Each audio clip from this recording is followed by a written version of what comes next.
Hi, my name is Eric Espinosa, and I'm from Wow Factor Consulting. And you can reach me at my email is eric@wowfactortest.com. So I'm going to be doing kind of a recap on how to do a Wow Factor test, and I'm doing this as part of a webinar for John Richard's course, Startup Ignition. And we were recording it earlier, and I guess it didn't get saved. So I'll be saying things a little bit differently and kind of giving you a hopefully a similar, but maybe a little bit different angle on how to do a wow factor test. So the origins of a wow factor test come from marketing professor, really a startup marketing genius, Gary Rhodes, and he taught it here at BYU for a long time. He wrote a book called Boom Start. He's been an educator, investor, entrepreneur, advisor, amazing guy. And he's the one who came up with this idea for a wow factor test. And the basis behind it is that startups can't rely on a big advertising budget to push the education of their new product to the market. They have to rely on word of mouth. They have to rely on virality, on people sharing it. And people don't share boring ideas. People share things that are unique, that they get them over a hurdle, and they have a personal connection. Really has to have a wow factor high enough that it's going to get me to be able to talk about it. So he created a test where you ask people who are in your target market this question. On a scale of 1 to 10, what's the wow factor of this idea? 1 being, that's boring, and 10 being, wow, that's amazing, here's my credit card, I want to buy that right now. And really, you get to get a very quick snapshot on where your idea stands. There are different benchmarks. So if you get 5 or under, then you know that you don't have product market fit. Either you need to change your product or you need to change your market. Maybe the people that you have for this focus group are middle-aged women, and really the market that you need to be going after is going to be college-age women. And so you change your market. Maybe, hey, here's the product idea I had, and they hated it. Throw out the idea, keep the market, and do something different. But you really can't go forward if you have something under 5. And a lot of people have ideas under 5, and so it's a really good wake-up call. So then the next benchmark is going to be your 5 to 7.5 range. And this is the land of mediocrity. And I feel like a lot of people, most people actually will get about a 6.8.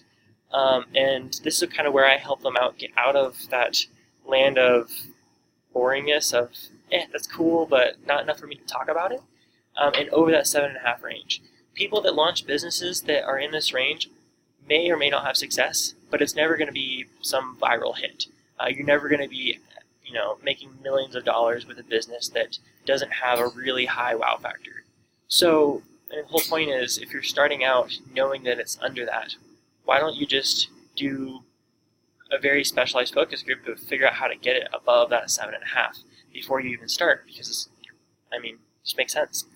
So looking at that 7.5 mark, if you get over that, then you know that you have something that, as long as you can get a business model behind it, as long as you can prove the 9 steps of a business model canvas of where you're creating, capturing, and delivering value, creating, delivering, and capturing value, then you know that you have something you should pursue. And so let me kind of walk you through how you would actually go about doing a wow factor test. And then at the end, I'm going to give you a shortcut for an even cheaper and quicker way to get this score, to know if you're on the right track. So I had an idea the other day that I did this process, so we'll kind of explain this process. And here we go. So an entrepreneur has an idea for solving the problem that when you're in an airport for a long duration, maybe a 4-hour layover, you want to watch Netflix on your laptop or something on your laptop, but you can't charge your laptop because all the outlets are taken and it's a busy airport. Power banks aren't big enough to power a laptop, and so you kind of have to watch on your phone. And also, airport seats are uncomfortable, and if you're posting up for number of hours after you were just on maybe a 6-hour flight, you're getting ready to go over the pond, you have another 9-hour flight in front of you. There's really no comfortable way to do that. So the idea the entrepreneur had was is this flying footrest, and it's pretty much a footstool with a cushion on top. Inside there is a large lithium-ion battery, and you can now plug in your phone and your laptop and watch your movies while you're in the airport.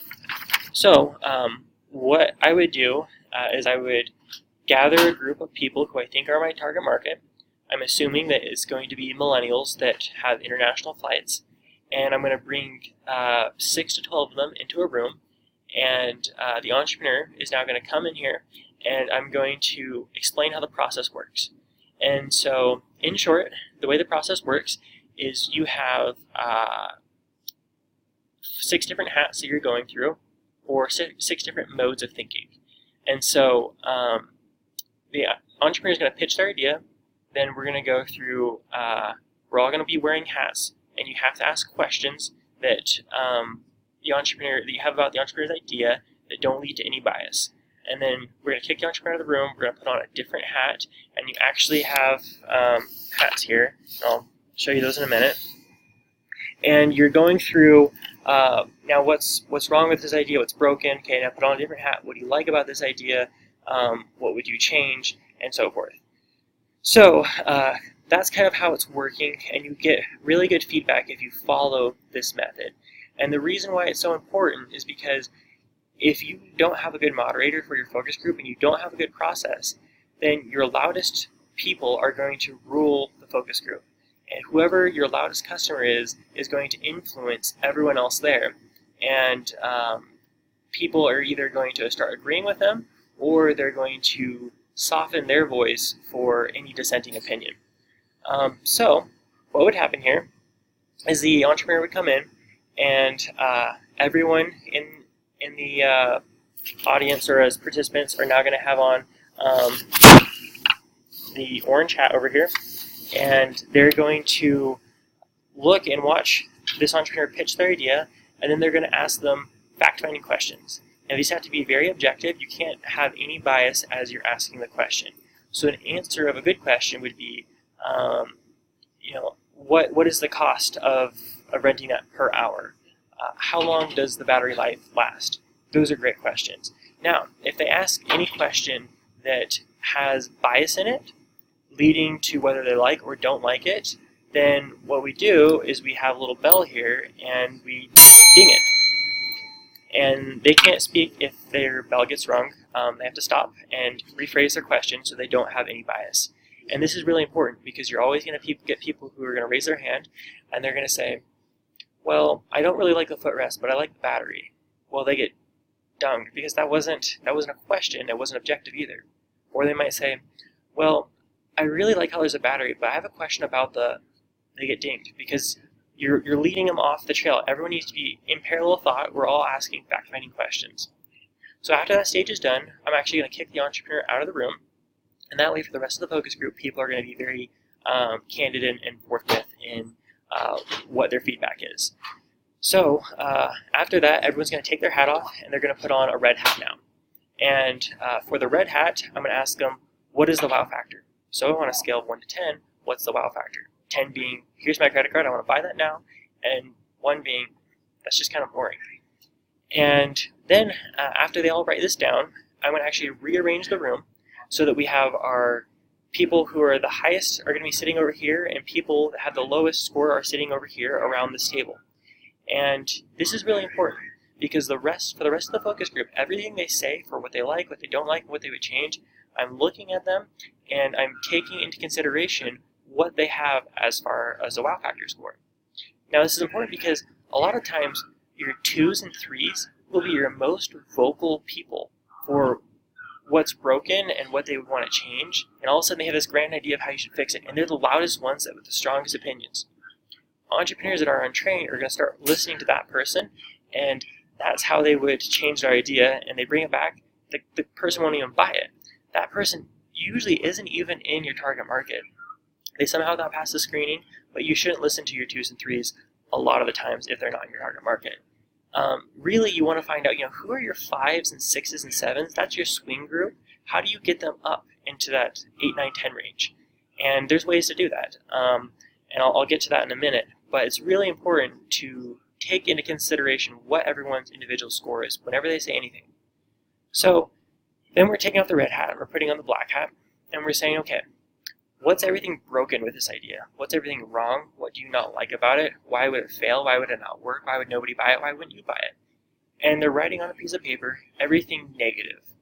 And after they finish this, we're gonna have them share exactly what they wrote. And we're gonna start with the most negative people and continue to the most positive people. And this is also a key point where it helps to have an experienced moderator who's not connected to the idea actually running your focus groups.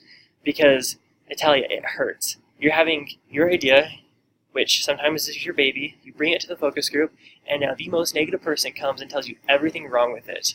And then the next negative person, and it's just like, you're sitting there and you're thinking, wow, I was so dumb. Why did I bring this? Is a dumb idea. Why did I bring this here? Like, of course it's not going to work.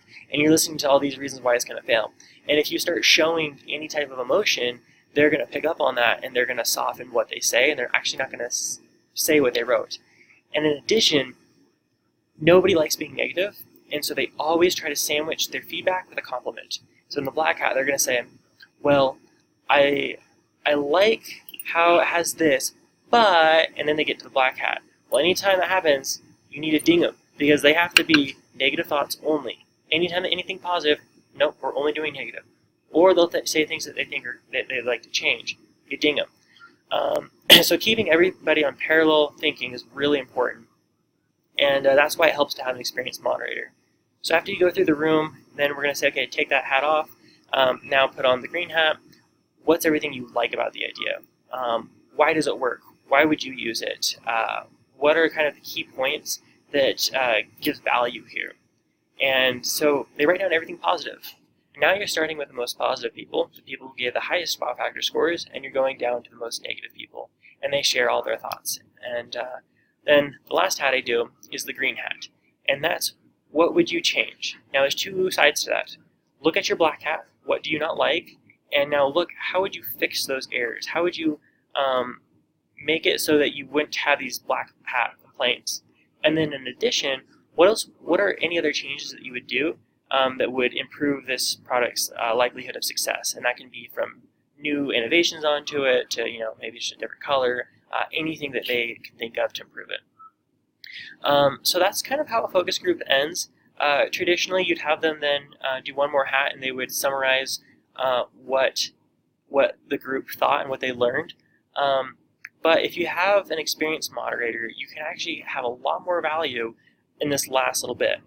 So I've done this so many times that I really learned to say, okay, this is the important parts of what needs to change. These are what people really like, and this is what they don't like. And then filtering it from, okay, these are the swing group, this is kind of your hate group, this is your love group. This is kind of what's really important to look for. I think that if you brought these things forward, then you would have a product that would have a higher wow factor. So I'll actually say, okay guys, I have a new product pitch to give to you as the last little bit. Here's the new idea, and I would actually create this new product pitch, taking into consideration the most important feedback from people who I consider are actually customers, and pitching it to them and saying, now what's the wow factor for this? And historically, this is usually given people 2.5 times higher, 2.5 points higher on the wow factor scale. So they come in with usually a 7, and now they're going to be walking out with higher, 2.5 times higher, 9.5 sometimes, or maybe they came in with a 5, now they're getting a 7.5. And obviously you have to test it with a new group. These people have been exposed to it for an hour. They aren't really getting that whole wow impression because it's not completely new. But it just goes to show that looking at people's feedback, incorporating the right things, you can give them now a new product pitch, and they can say, yes, this is much better than your benchmark, which is the previous idea you gave me tonight. So that's kind of what I do there. There are other important things that you can pick up. Again, a lot of this comes with experience, knowing who to listen to and who not to. You might even have a 7 who's not in your target market, and anything that they give you, you should actually throw away because they're not going to buy it.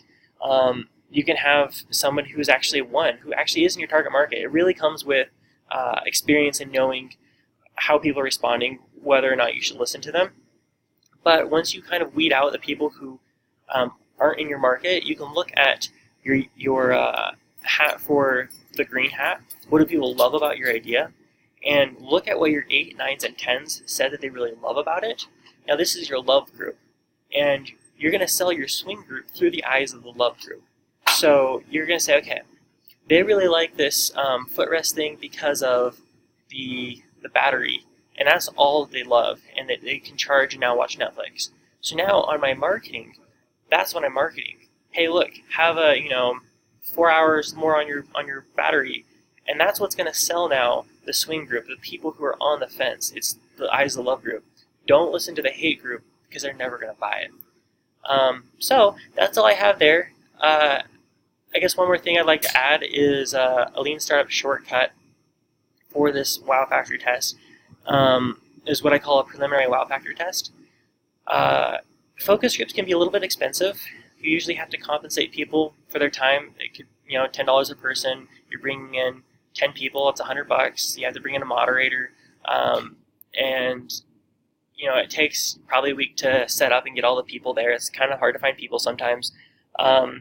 So what I started doing is doing surveys for a preliminary wow factor test to know if it's even worth bringing it into the focus groups. So how I do that is I have a survey pool of people who are local, willing to take surveys, and then I do the most important questions from this focus group. So I would have a survey with a picture of my product, 1 to 2 paragraph description, pretty much giving them the most important information, and then I say, okay, what's the wow factor on a scale of 1 to 10? And then what do you hate about this idea? What do you love about this idea? And what would you change about this idea? And then I might ask what's the most they're willing to pay also. That's a pretty good indicator of how well your product market fit is. So they submit that information, and really quickly, so I did it for this little flying footrest thing, and it got like a 6.6. So it's not high enough. It's not worth going further, and I only had to pay each person $1 to take my survey. So for $20 now, I found out, hey, this isn't high enough. But from that preliminary test, I looked at what people liked and what they didn't like, and I found out they don't care about a cushioned footrest. They just care about the battery life. So what if I make a little bit smaller version of a power bank that is on wheels that people rent from a kiosk? They put it under their chair at the airport, and then when they're done, they put it back. So now I can take that idea and put it into another preliminary wow factor test, throw it out for $20, and see if it gets me above that 7.5 mark. So I don't know if it will. It might. We'll see. If it does, then I go to a focus group. But really, don't depend solely on a preliminary test to go forward to business model validation. But they're just steps. The first step is interviews, and if that works, awesome. Let's do these surveys. Okay, that's awesome. If that works, do a focus group. Focus group isn't even completely reliable because you're asking people hypotheticals. Hypothetically, would you buy this? Hypothetically, would you use this? Really, then it says, okay, now I know that it's worth it enough for me to now do business model validation, build some type of a prototype, and actually get this product into people's hands and see if my early adopters still think it has that high wow factor, and are they showing it not with a high number, but with actual cash in hand. So that's all I have there for how to do wow factor testing. I hope you enjoyed it. And kind of one more plug for Startup Ignition. I really would suggest that you take it if you think that you might want to be an entrepreneur at all. I wouldn't focus so much on whether or not your current idea is worth investing $2,000 in for education. Think of it more as, do you think that you're going to be starting businesses either now or in the future? And if so, is $2,000 worth investing in your education? And the answer is absolutely yes for that. I was also very leery when I was considering taking Startup Ignition 2 years ago. I thought, I've already been exposed to Lean Startup. I kind of know how it goes, but I think you're going to be blown away with how much you don't know. And again, the most important thing is that John takes everything from A to Z, and if you're to learn it on yourself by your own, you're going to be getting part A through maybe Eric Ries's book. Then maybe you're going to get part D with Ash Maurya's book, and then maybe you're going to be getting some videos from Steve Blank, and you're going to get part C, and then you're going to get part G, and it's a little bit spread out, where John Richards takes everything from the top thought on lean startup, and now putting them in order from A to Z, and it's very digestible. It's 3 days packed of here's A to Z, how you have to do it, and he's been there, done that. So it's absolutely worth it. So that's kind of just my thoughts on it. If you have any questions about the wow factor test, or if you want to do some preliminary tests with me, you can reach me at my email, eric@wowfactortest.com. Again, there's a big discount, 50% discount for alumni that do the Startup Ignition course. So yeah, thanks for watching, and I hope you enjoyed it.